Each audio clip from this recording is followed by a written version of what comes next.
오늘 본문의 말씀은 성경 여러 곳에서 나오는 포로들의 노래들 중에 가장 대표적인 시입니다. 이 시는 이스라엘 민족의 역사적인 배경을 가장 생생하게 포로들의 삶의 현장과 하나님과의 연결고리들을 분명하게 제시하고 있는 시편의 말씀입니다. 이 시는 경건한 유대인들이 포로로 끌려가서 바벨론 강가에 앉아서 고국을 그리워하며 조국의 회복을 바라는 피에 맺힌 절규가 담겨진 시편입니다. 이 시편의 역사적인 배경을 살피면 주전 538년 조국 이스라엘로부터 전해지는 소식은 비참해서 이제 이스라엘 백성들에게 늘 굴종하며 살던 에돔 자손들마저 이스라엘을 약탈하고 예루살렘 성이 회파되고, 그리고 예루살렘 성벽 사이는 여우들이 기식하는 그런 현실의 소식을 접해 들은 이 바벨론 포로로 끌려간 이들이 하나님을 향하여 외치고 절망하고 그리고 하나님의 자비를 구하는 시가 오늘 본문입니다. 진정 조국이 쑥밭처럼 되었을 때 나라를 사랑하는 애국 시인은 조국을 향한 안타까움을 눈물로 기록합니다. 오늘 본문을 바른 성경이라고 하는 성경으로 다시 한번 제가 받들겠습니다. 우리는 바빌로니아 강가 거기 앉아 시온을 기억하며 울었다. 그곳 버드나무에 우리는 우리의 수금을 걸었으니 거기서 우리를 사로잡은 자들이 우리에게 노래를 청하고 우리를 고문하던 자들이 기쁨으로 시온의 노래 중 하나를 불러라 하였기 때문이다. 우리가 어찌 여호와의 노래를 이방 땅에서 부르랴.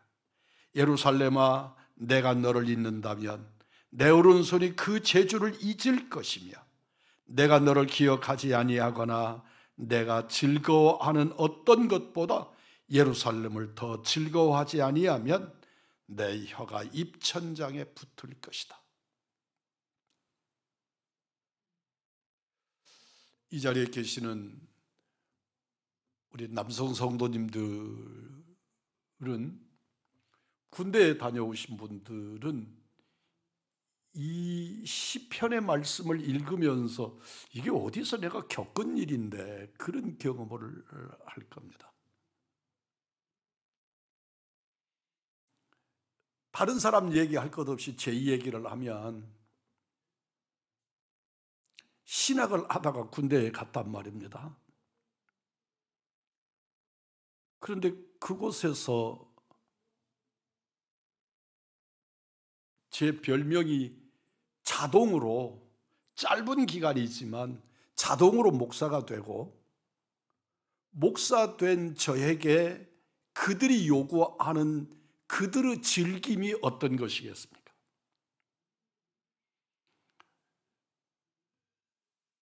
차렷해서 세워놓고 찬송가 몇 장 불러라, 복음송가 중에서 하나 선택해서 뭐 불러라, 그 자리에 자기들 술자리를 벌려놓고 주기도문을 암송하고 술을 한 잔 받아라, 뭐 이런, 그러면서 그 자리에서 말하기를 하나님이 높으냐 내가 높으냐, 그런 질문들을 겁없이 해댈 때 그 자리에서 저는 할 수 있는 일이라는 건 저항하는 것이지요.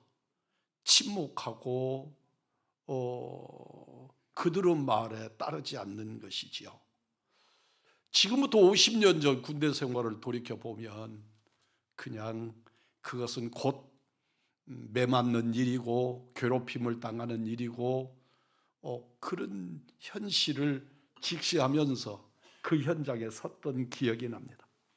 바벨론 포로로 끌어간 그 사람들이 여호와 하나님을 예배하면서 하나님을 제사하면서 드렸던 찬양을 지금 그들을 위해서, 그들을 즐기기 위해서 그 노래를 부르라고 요구하고 있는 거죠. 그러니까 이 시인이 뭐라고 말합니까? 내 이 손이 악기를 타는 기술이 사라져 버리기를 원하고, 또 언어가 되지 않도록 내 혀가 입천장에 들어붙어서 말을 못하게 해 주십시오. 하나님 앞에 감히 여호와 하나님을 찬양하던 내 입술을 가지고 어디 이방을 위하여 노래를 부르겠는가 탄식하고 있는 것입니다. 또한 이 시편을 읽으면서 부딪히는 신앙적인 감정은 이들이 조국 이스라엘을 얼마나 사랑했는지, 비록 나라는 망했고 자신들은 나라가 무능한 지도자들로 인해서, 그 나라의 무능한 통치로 인해서 나라는 망했고 왕은 죽었고 자기들은 포로로 끌려왔고, 비록 그렇지만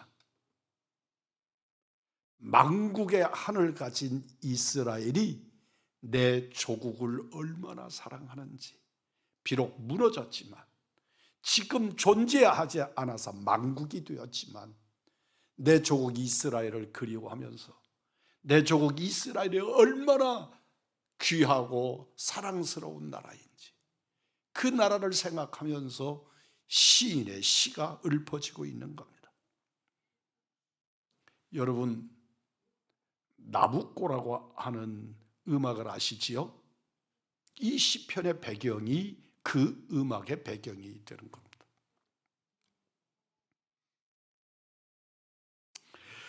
우리가 성경을 읽노라면 성경이야말로 문자 그대로 애국, 애족의 책인 것을 깨닫게 합니다. 그래서 침략자들은 비록 그 침략군이 기독교인들이라고 해도 침략을 당한 사람들로 하여금 성경을 읽지 못하게 했던 때가 있었습니다. 침략을 당하는 사람들의 입장에서 보면 저항 세력이 기독교인으로 보였기 때문에 그랬을 겁니다. 사도 바울은 로마서 9장 1절 이하에서 말씀합니다. 내가 그리스도 안에서 참말을 하고 거짓말을 아니하노라. 내게 큰 근심이 있는 것과 마음에 그치지 않는 고통이 있는 것을 내 양심이 성령 안에서 나로 더불어 증거하노니, 나의 형제 곧 골육의 친척을 위하여 내 자신이 저주를 받아 그리스도에게서 끊어질지라도 원하는 바로다. 성경의 사람들은 자기 조국과 민족을 자기 생명으로 맞바꾸고자 하는, 내 생명을 들여서 내 민족을, 내 나라를 구할 수 있다면 그러기를 원합니다 하는 애국의 신앙들을 가지고 있었습니다. 히브리서 11장 24절입니다. 믿음으로 모세는 장성하여 바로의 공주의 아들이라 칭함을 거절하고 도리어 하나님의 백성과 함께 고난받기를 잠시 죄악의 낙을 누리는 것보다 더 좋아하고. 모세가 어떻게 그 위대한 결단을 할 수 있었습니까? 모세는 그 당시 세계를 지배하던 패권국가 애굽 왕 바로의 딸 공주의 아들로 권세와 영화를 한 몸에 지니고 살던 사람입니다. 그가 40세가 되었을 때 그의 마음속에 성령의 만지심이 일어나고 그 심령의 각성이 일어납니다. 자기는 애굽 공주의 아들로 바로의 궁궐에서 호사하고 있지만 지금 애굽에서 비참하게 노예로 살며 멸시당하고 학대받고 있는 내 민족 히브리 민족의 한 사람이 나라는 것을 자각하면서 그는 마음에 갈등이 일어납니다. 이스라엘의 민족적 피가 모세에게 외칩니다. 모세야, 너는 지금 공중에서 영화를 누리지만 내 동족 이스라엘을 보라. 저들을 구해낼 사명이 바로 너에게 있다고 외치는 핏소리를 듣습니다. 다른 한편의 육신의 모세는 또한 소리를 듣습니다. 너는 무엇 때문에 그렇게 쓸데없는 걱정을 하는가?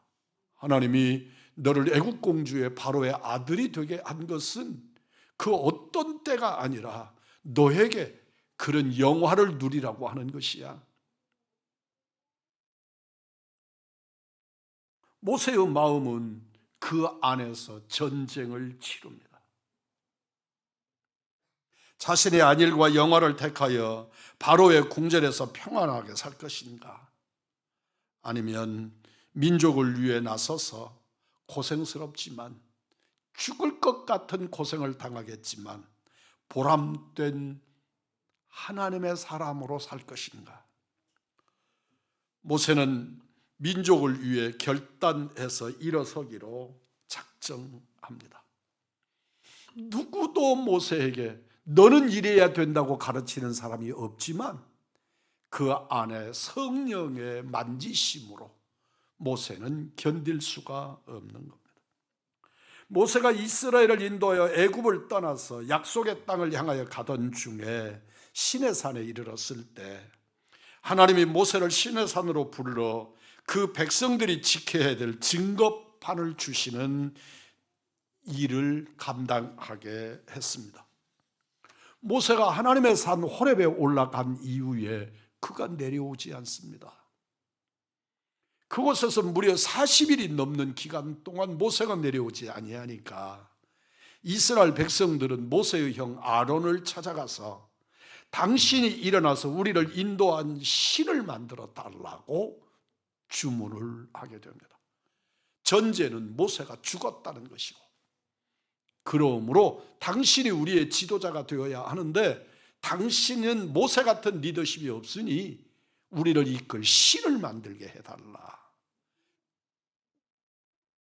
너희들 주머니에 있는 금가락지, 금, 은 그것들을 내놓으라. 그것들을 열심히 모읍니다. 다른 일에는 그것들을 챙기고 아끼고 그러는데도 하나님을 대적하는 일은 부지런하게 내놓아서 그걸로 금송아지를 만들고, 그 금송아지가 이스라엘을 애굽에서 불러낸 신이라고, 그리고 그 신을 믿으라고 그들의 주신으로 내놓습니다. 이스라엘은 금송아지 앞에 번제와 화목제를 드리고 먹고 마시고 춤추고 노래합니다.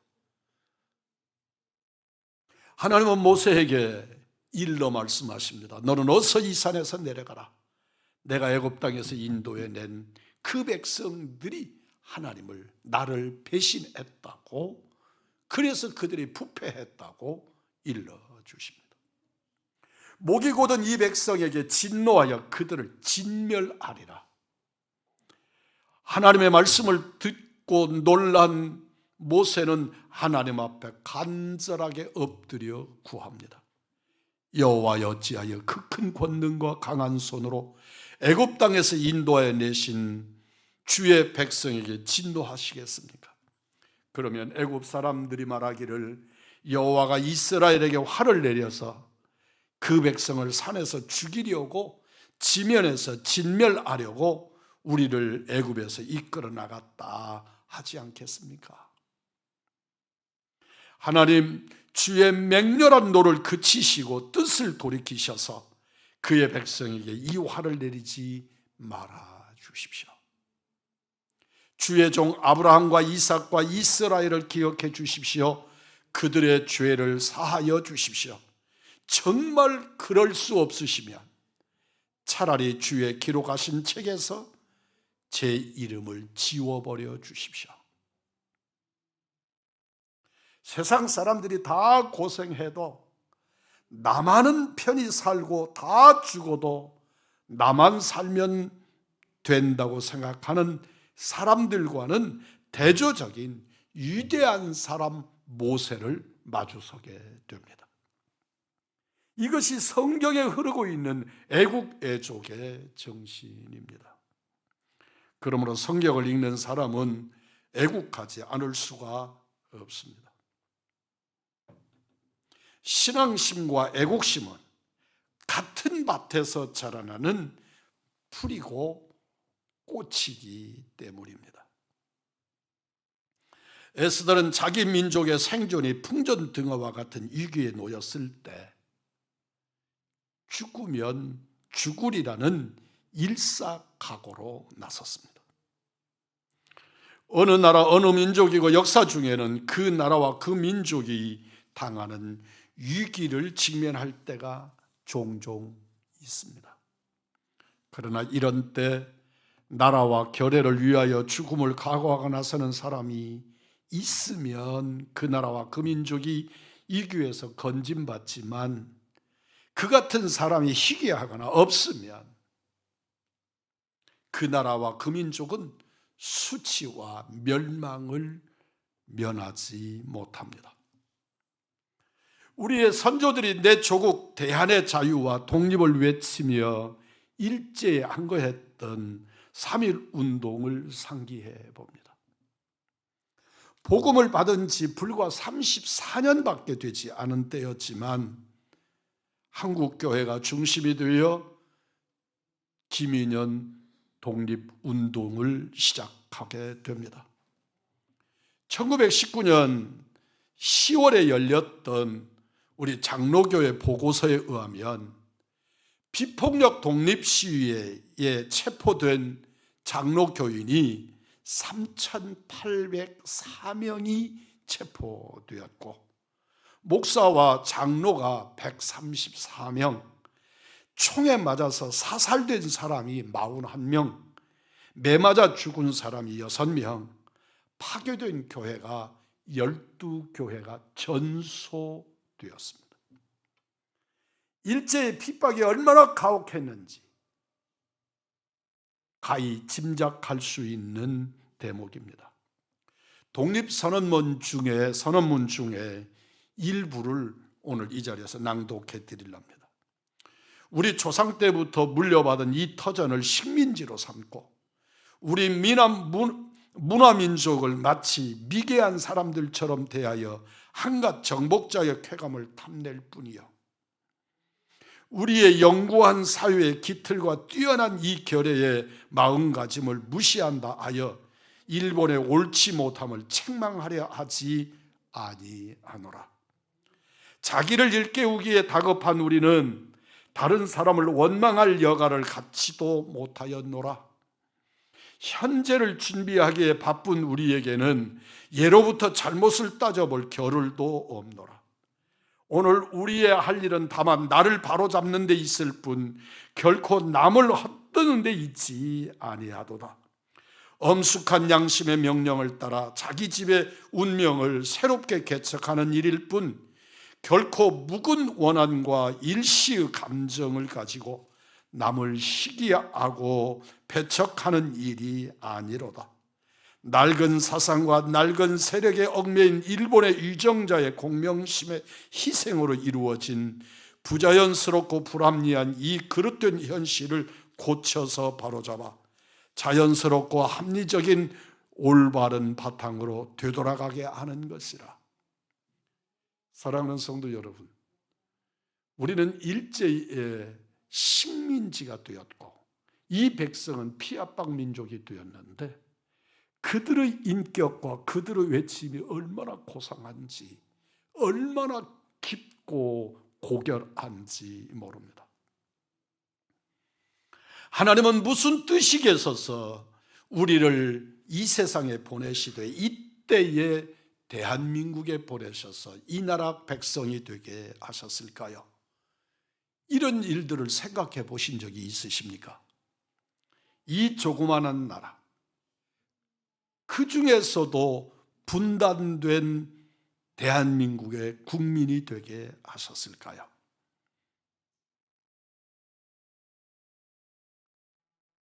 저는 어려서 배우는 방법으로 소련, 그러니까 지금의 러시아가 우리 대한민국의 100배가 땅의 넓이가 100배가 되고, 중국은 약 48배, 50배 정도가 되고 그런다고 배웠습니다. 그런데 북한을 빼고 조사해 놓은 것을 보니까 소비에트는 230배이고 중국이 우리나라의 100배이고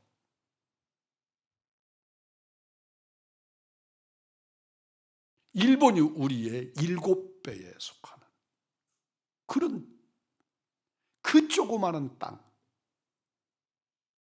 그 백성을 삼으셨을까?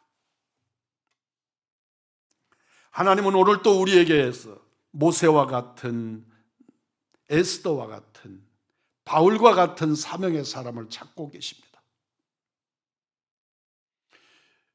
저는 젊어서 30대 초반 전후반이었을 때 종로 5가에 나가서 그 시대에 CBS 방송국 앞에서 데모하다가 그 당시에 경찰들 중에 백골단이라는 부대가 있었는데 그들에게 체포돼서 그 시대 우리들이 쓰던 말로 닭장차라고 하는 차에 실려서 어디론가 실려가기도 하고 끌려가 보기도 하고 내던져지기도 했습니다. 그 중에 대표적인 곳이 오늘의 우리 명지영 집사님이 살고 있는 바로 옆 동네에 난지도라고 하는 곳이 있었고, 그 난지도는 정말 쓰레기로 산을 만드는데 그 넓이가 얼마나 대단했는지, 그곳에 가서 길을 잃어버리면 도대체 어디로 빠져나가야 할지 모를 것 같은 넓은 곳이었습니다. 그곳에 그 닭장차에 실려서 끌려가가지고 그곳에 우리를 정말 그들의 표현대로 이렇게 퍼서 내던져 놓으니까 우리가 이 자리가 어딘지도 모르겠고 우리의 주머니에 있는 동전까지 다 뺏긴 상태로 그들에게서 이 일을 어떻게 해야 할지, 그런데 우리들은 마음속에 꼭 휴전선 근방 어디 북한 바로 앞에 거기다가 실어놔 놓은 것 같아서 우리 모두가 둘러앉아서 남쪽으로 가자. 여기서 잘못 갔다가 북한 국가 경계선이라도 넘는 날에는 정말 큰일이다. 그러니까 남쪽으로 걷자. 그래서 걷다 보니까 바다인지 강인지 구분 못할 곳이 나오는데 지금 보니까 한강인 것이지요. 그래서 집으로 돌아와서 집에 들어오기 전에 옷 벗어서 털고 머리도 만지고 지하철 화장실에 가서 씻고 그러고 집으로 가서 아무 일 없었던 것처럼 그리고 집에 갔던 그 일들을 반복으로 했더니 우리 동네에 파출소 소장이 예배 드리면 뒷자리에 와서 앉아가지고 예배 드리러 오시면 몰라도 나를 감시하러는 오시지 않아도 된다고. 그래도 그렇게 몇 주 동안을 파출소 소장이 나와서 예배를 같이 드린 그런 일들이 있었죠. 끌려서 안기부 분소에 끌려가서 3일 동안을 끌려가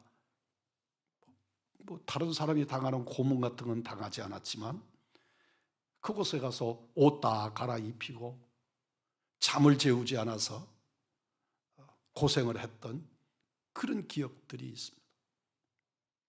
오늘에 와서 종로에 나가지 않느냐, 광화문에 나가지 않느냐, 여의도로 나가지 않느냐, 그런 주문을 받는 목사님들도 계시고, 또 그런 글들을 저에게 종용하는 글들을 보내는 분들도, 저보고 배신했다는 분들도 있고 변질되었다는 분들도 있고. 사랑하는 성도 여러분, 목사가 하나님 앞에 무릎을 꿇으면서 말씀 안에 들어가 보니 정말로 이 시대에 목사가 해야 될 일이 무엇인가가 분명해져서 우리는 나가서 외치는 것, 그보다 월등히 중요한가? 나가서 뭔가 내 소리를 분명하게 지르는 것, 그 옛날에 제 젊은 날처럼 그보다 월등히 중요한가? 그것이 내 아버지 하나님의 전지하심을 믿고 그분의 섭리를 붙들고 말씀으로 그분 앞에 무릎 꿇는 것이다.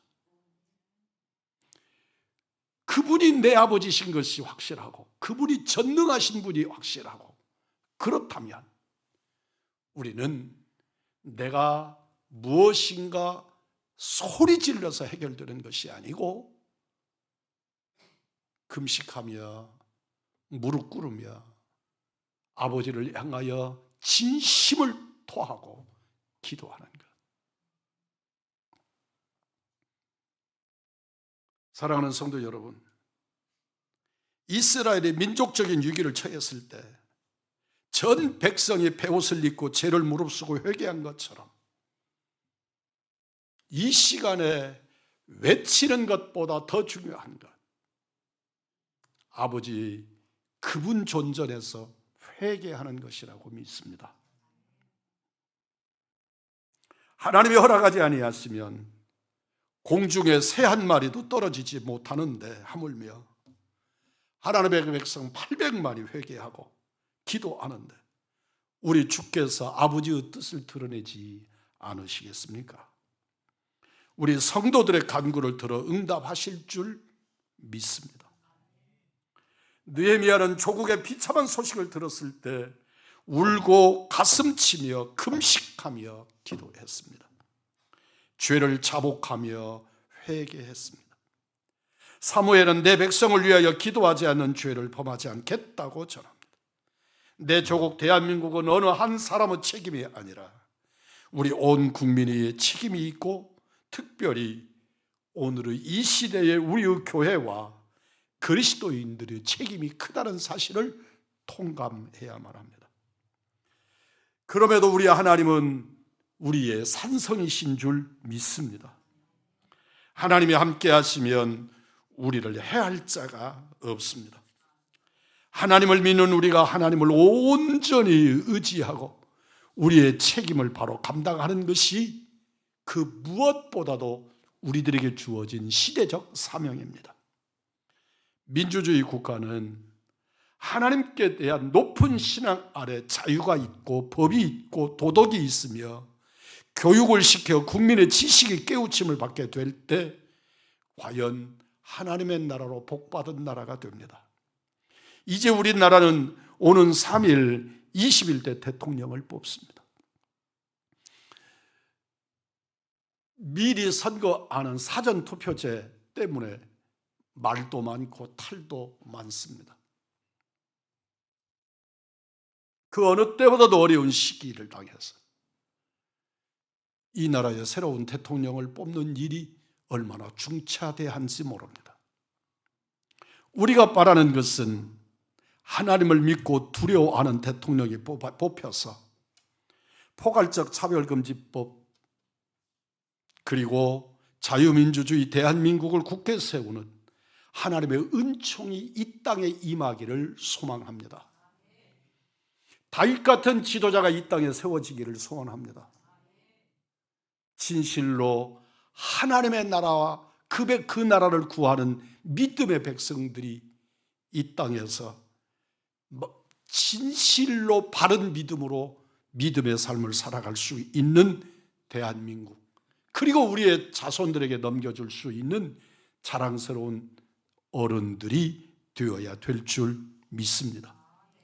무슨 일이 있어도 내 조국 대한민국의 찬란한 앞날을 위해서 변심하지 않기를 바라는 소박한 마음입니다. 우리 한국 민족은 훌륭한 민족입니다. 묵묵한 것 같은데 말할 때 말할 줄 아는 민족입니다. 누르면 눌리는 것 같은데 필요할 때 목숨을 내걸고 나서는 백성이 이 나라 백성입니다. 그것이 바로 우리 대한민국의 국민들입니다.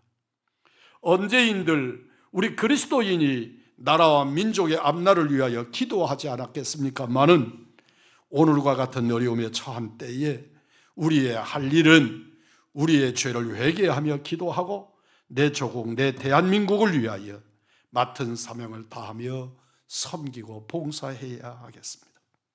하나님이 주신 삼천리반도 금수강산을 우리 손으로 갈고 닦아 나가야 하겠습니다. 얼마 동안에는 외국에 나가보면 얼마나 그 땅이 아름답고 이쁜지요. 그러더니 어느 순간부터는 세계의 어느 나라도 대한민국같이 이쁜 나라가 없어요. 그렇게 잘 만들어진 곳이 없어요. 이 땅이 공산주의나 사회주의에 물들어서야 되겠습니까? 진실로 시르와 절망에 빠져 분열되고 좌절하고 있는 이 결의에게 용기와 믿음을 심어서 하나님의 거룩한 영광을 드러내는 우리들이 되어야 될 줄 믿습니다. 사명과 긍지를 가지십시오. 하나님께서 우리 한국교회와 그리스도인들을 통해 내 조국 대한민국을 복주셔서 과거의 수치는 말끔히 씻고 깊은 상처는 아물어 영광스러운 대한민국이 되도록 기도하고 무릎 꿇고 아버지 앞에 나가는 십자가의 백성들이 다 되시기를 우리 구주 예수 그리스도의 이름으로 축복합니다.